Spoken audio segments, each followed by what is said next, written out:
guys, my name is Shay and welcome to my channel. Today I'll be reviewing Dollface Season 2, Episode 8, Homecoming Queen. Don't forget to like, comment, and subscribe. Let's get it. The episode starts off with Stella, Izzy, and Jules in her room, helping Jules put a fitted sheet on her mattress. Let Jules tell it, putting a fitted sheet on a mattress is a team activity. It really isn't, but okay. Izzy suggests that they invite another friend, referring to Madison, over to help, and Jules is not here for that. Stella says that as a child of many divorces, she hates being stuck in the middle, while Izzy is worried too, hoping that they won't have separate Friendsgivings. I can imagine that it's hard being in the middle of friends fighting because you're kind of forced to pick sides. She tells the girls that Madison decided to go to Australia instead and cancel their birthday trip to Greece. Jules is clearly upset, which she has every right to be, saying that they are just giving each other some much needed space. Jules says that Madison can reach out to her anytime when she's ready to talk. Jules gets a notification on her phone, and Izzy and Stella are just waiting to see if it's from Madison or someone else. Jules mentions that it's a message from Fender, and that with him being on tour with a ton of groupies, she's not trying to get her hopes up. Jules gets another alert, and Izzy wonders if it's from one of the groupies, but it's actually not. It's her mom. Izzy says that her mother called her 3 times in a row. She will be convinced that someone in the family had passed away. Izzy questions Jules how she isn't freaking out at the moment, while Stella co-signs it, saying that 3 times is a lot, which it really is. Jules starts panicking, and we get a fantasy scene with Izzy, Jules, and Stella, and they are in the audience watching a live group acting exercise. The actors ask for the audience feedback for one reason as to why Jules' mother has called her 3 times. Izzy raises her hand like a cute kid in class, saying that Jules' dad died, and Stella tells her that that's a good one. The actors are doing these very dramatic scenes of Jules' father getting killed from different situations.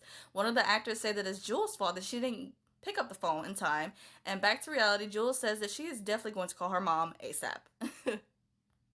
Jules listens to her mother's voicemail saying that they found a buyer for the house, so she needs her to come back to help pack up her old bedroom. We hear Jules' dad in the background. He is screaming, thinking that Jules' mother was talking to him, but she wasn't. It's funny because you know how old people feel like they need to yell in order to hear each other. No shade, but it's the truth. Stella gets Madison feedback on different logos for the bar to see which one is the best. Stella casually mentions that Jules designed them and that her and Izzy saw her today. Stella suggests that Madison be the big girl and text Jules first, and Madison says that Jules thinks that Ruby is shady when she honestly believes that she's just trying to help. Okay. Madison says that Ruby is introducing her to her father this weekend, and that if things go well, she could possibly work for a record label. Stella says that she is meeting an important man too this weekend, Bruno's dad, Lucas. Madison takes one look at the picture, saying that she might be in love with her girlfriend's baby daddy, and Stella says that although she wouldn't mind, Lucas's boyfriend might. Ooh.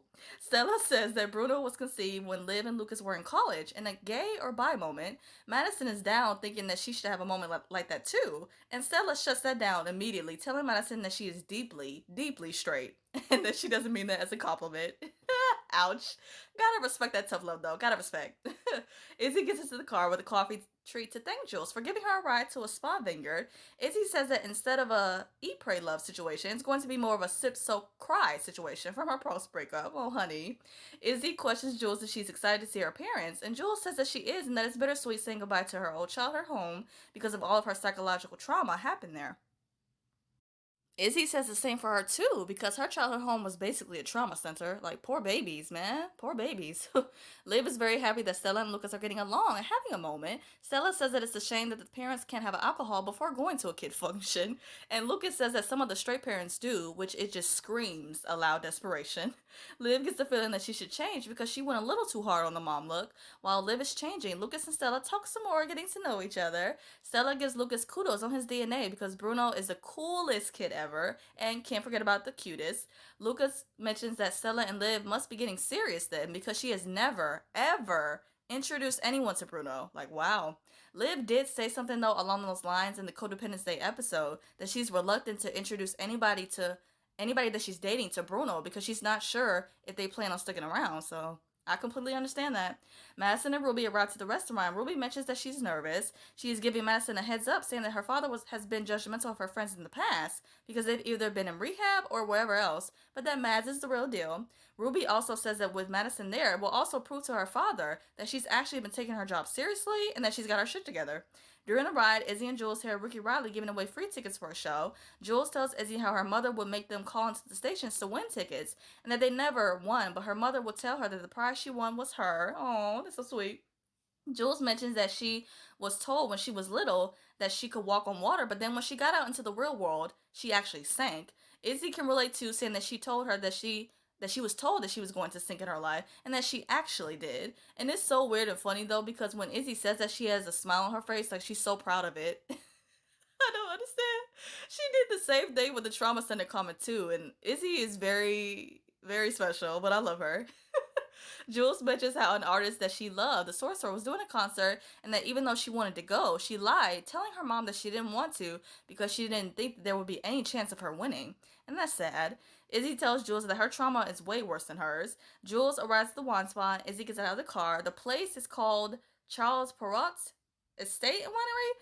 Izzy is loving the elegant vibe and wealthy vibe of the place and would like for her ashes to be spread there one day. And it is a really, really beautiful, a dope location. Izzy tells the concierge that her reservation is under the name Allison, which she whispers, and I'm like, oh no, not this again. Kieran comes over to her, all excited, and gives her a glass of champagne. Jules is outside, and she doesn't even have the chance to knock on the door because her mother immediately opens the door, excited that her baby girl is home. Her father has the camcorder out recording this moment, and Jules' mother tells him to go grab Jules' bag from the car. There's a beautiful, beautiful display of framed pictures of Jules when she was younger, along with the drawing she did in school. She's a very proud mama, and it's super cute.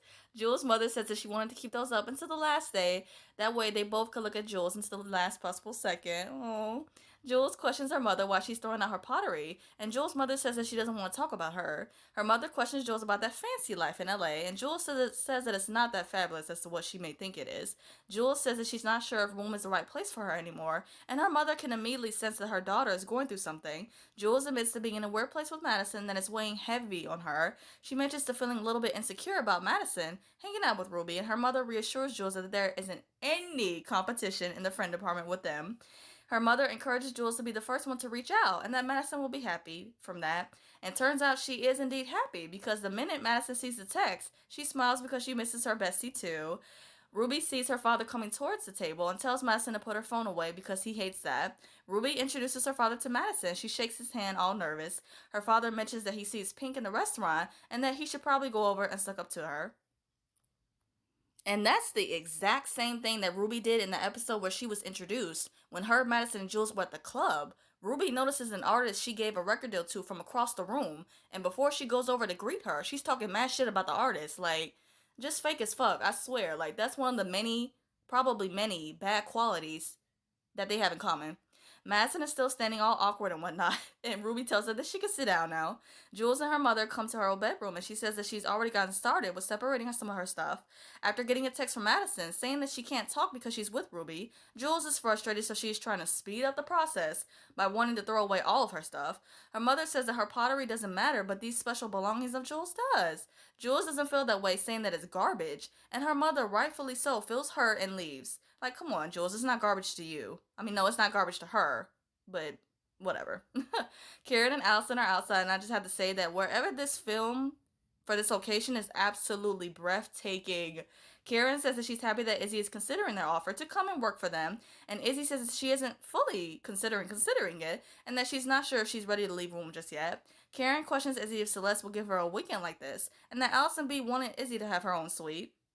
Karen mentions that they're expanding into a rosé brand. She gets Izzy's opinion on the different wines that she's tried, and Izzy mentions that she likes the third one because it has a light, fruity taste, while the others taste like an expensive Starburst.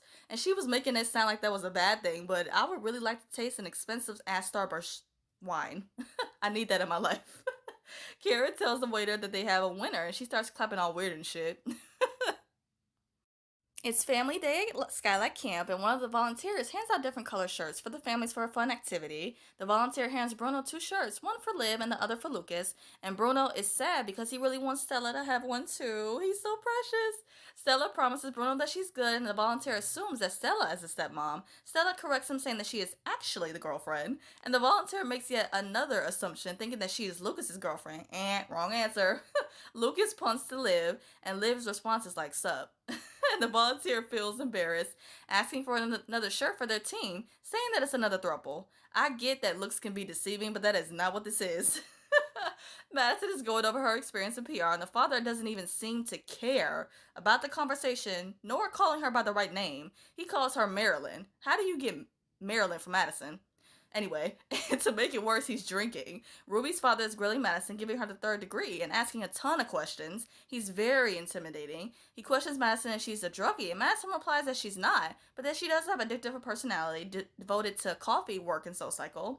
Ruby's father is impressed by Madison's drive, and he's completely shitting on Ruby every chance that he gets at the same time. And knowing what happens after he leaves is honestly what Ruby deserves. It's what she deserves. Ruby tries to deflect, saying that this meeting is supposed to be about Madison, and her father is regarding literally everything that's coming out of her mouth. Before he leaves, he says that hopefully Madison can teach Ruby a thing or two about work ethic in Australia. He leaves, and Madison is feeling awkward just sitting there when she glances over at Ruby, who looks pissed. Like, she's freaking pissed. As the kids are drawing their pictures, Liv, Stella, and Lucas are sitting back watching them. Stella mentions how she feels like they look like a really hot throuple, while Liv thinks they look more like the Wiggles. I'm hollering because I used to watch that show when I was younger too. Like first the Mickey Mouse thing and now Wiggles. Oh man, they really did have the best shows and movies when I was growing up. Lucas casually brings up his boyfriend Mario, and Stella questions him why he didn't bring him to the family day at camp. Liv steps in and says that Lucas isn't quite ready for Mario to meet Bruno just yet, and who comes over at an awkward time? It's Bruno, but it doesn't even matter because he shows up with such a cute drawing he did of their family, including Stella. Ah, he's so cute. While Jules is in her room packing up her stuff, she gets a call from Fender. Fender says that he just saw the largest ball of twine and it made him think of her, and that he just had to call and tell her about it. He's trying to be all sexy on the phone, saying that he's wearing a cowboy hat, which he looks so good in, by the way. And while Jules isn't trying to dampen the mood, saying that she is holding her old baby teeth. She mentions that she is visiting her childhood home, packing up some stuff, and that it's a lot to deal with. They briefly talk about his love for the chicks, and then Jules questions him about the sorcerer, which she has a poster of on her wall. Fender says that the sorcerer is amazing and that he went to some of his shows, and Jules mentions that she never really got the chance to see him live. Fender says that the band is getting ready to leave and tells Jules that he's happy he got the chance to talk to her, and I am too. Jules feels the same way, and after she gets off the phone, she begins to take the sorcerer's poster down. The second she does, she is transported into what looks like the inside of the poster. We hear the radio host saying that this place is Jules' personal hell, that they will be playing hits from her unspecial life. Jules comes to the cat lady, who is trashing all of her belongings that her mother labeled as special. Jules doesn't like that, and the cat lady hands over a trophy to her that reads most unspecial. Jules thinks that the cat lady is trying to be funny, like, oh, she got jokes, when she really isn't, because the cat lady says that Jules really does think that way about herself, and it's sad. Jules admits that she shouldn't be so scared of being special. She finally realizes that she is indeed special, and the cat lady reassures her of that. Jules turns around to find the man from the poster in the dream, and they have like this little like rom-com kiss. It's funny. Back to reality, Jules is on the floor having a moment with the poster, and then she looks around to make sure that no one sees her. Ruby is drowning her sorrows in her liquor and mentions that her dad is a dick. She feels like nothing she does will ever be good enough, and that her father just sees her as a spoiled brat, which he's not wrong. Ruby does a fuck spree on everyone, from her dad to the label to Australia. She mentions that she is going to quit, and Madison questions her if she's not going to come on the tour now. Ruby gets stank-a-dank, saying that if she's not going, neither is Madison, because she's her friend. Madison makes it clear that she is her friend and that this is a really big opportunity for her career. Ruby gets defensive, saying that Madison was just using her like every other desperate girl pretending to be her friend. And Madison throws that desperate card right back at Ruby, like she fucking should, bitch, because she is the one who has been buying her luxury gifts and always inviting her to places. She makes it clear that she never asked her for help and that Ruby insisted with this opportunity, which she did. Ruby says that Madison was flirting with her father and that she's not surprised, claiming that Madison is a gold digger who likes rich older men. If I could reach through the screen and bitch slap Ruby, I would, because I would do it in a heartbeat, man. I would do it in a heartbeat. She was so foul for that comment, and then treating Madison shitty, acting like she's been fake, when she needs to take a hard look in the mirror at herself. Like, here I was trying to give Ruby the benefit of the doubt, but it was only a matter of time before she started to show her true, fucked up colors. Like, Madison says that she was only trying to impress him because Ruby literally told her to. And Ruby tells her to go home because the tour isn't happening for either of them. Madison gets up to leave, and before she leaves the restaurant, she proudly says that Jules never liked her. Like, tell it, Madison, tell it. I wish Madison would have went off on her a little bit more, but she kept it cute because she's a classy, respectful woman, unlike Ruby. Liv comes to Stella, who is taking a break to chill and have a smoke. Liv checks on her to see what's going on, and Stella says that it's actually her mom. She mentions that when she was younger, her mother had a revolving door of boyfriends before she met her stepdad. She says that she doesn't want to be like one of those guys who shows up to a couple of games and then bails because she doesn't want to do that to Bruno. Liv gets the feeling like Stella is talking about going somewhere, and Stella wonders if she decided to go back to school. Liv gets upset and questions Stella why she hasn't come to her about this before this conversation, and Stella says that she's not used to having to talk to anybody when she's making big life decisions. She says that she's never had to consider anyone else, but now she has two big people in her life that she has to consider. And I was so saying this in my last review that when Stella said that she didn't want to be hungover because she was going to meet Liv and Bruno at the beach, and that she truly wanted to be just in the moment and be present with them, that comment, along with Stella's actions throughout the season, it just goes to show her growth with this relationship. Because before, when she was single, she lived her life on her terms and did whatever she wanted to do. But with this relationship, she's considering Liv along with Bruno with every decision that she makes. Liv questions Stella about what she's trying to say, and Stella isn't sure. Liv grabs the vape from Stella because she needs to take the edge off of their argument. Jules comes to her mother to apologize for acting out and that she should keep everything that is important to her. Jules asks her mother if she can keep a purse-shaped vase to put in her room, and her mother tells her that it's actually an ashtray and that she would love for her to keep it. Jules tells her mother that she thinks she's amazing. Her mother says that she knows she's special. Jules' mom says that she's special because she gets to be her mom, and they have such a really sweet moment where they hug. And of course, the dad is in the back, still recording with his camcorder, and you just know that he's one of those dads who documents everything, while her mother is the type to keep everything. But it's so cute though. They're such proud parents. Izzy and Karen are coming upstairs, and Izzy tells Karen that she's giving her a lot of thoughts thinking about, but she's still not sure if she wants to leave a womb. She mentions how Celeste won't see her the way that she would like her to, but that she still looks up to her in a way. Karen is being Karen and tells Izzy that even though she's being loyal to Celeste, Celeste isn't doing the same for her in return. And I hate how she was really just getting into Izzy's head and making her question everything from her job to her friends. Like, she's the type to see that Izzy is easily manipulated and takes advantage of that, which is not cool. Jules is on the road and she calls Izzy ready to pick her up. Izzy makes up a lie about skin contact, saying that she's going to stay an extra night, and Jules says that she would just see her at the staff meeting the next day. Afterwards, Izzy walks over to Karen and then they leave. Jules hears on the radio that they're taking song requests. She calls and immediately is shocked that she actually gets through on the first try. The episode ends with Jules driving away, and we hear that the radio host saying that the song goes out to Fender, and it's a country song, so that was really cute. To wrap up this video, I'm going to do a quick rapid fire of the episode. Favorite scene, the cat lady getting that realization of Jules and reassure her that she is special and that she needs to believe that about herself. Favorite quote, I know I'm special because I get to be your mom, by Jules' mother. It was such a beautiful moment between the two, and I'm glad that it happened. Favorite duo, Jules and her mom. From the beginning of the episode, you can physically see how much both of her parents love her, but especially her mom. And them just having that little fight and then making up in the end was really good to see, and I loved it. Favorite look, Izzy's outfit at the spa. She looked super chic and girly.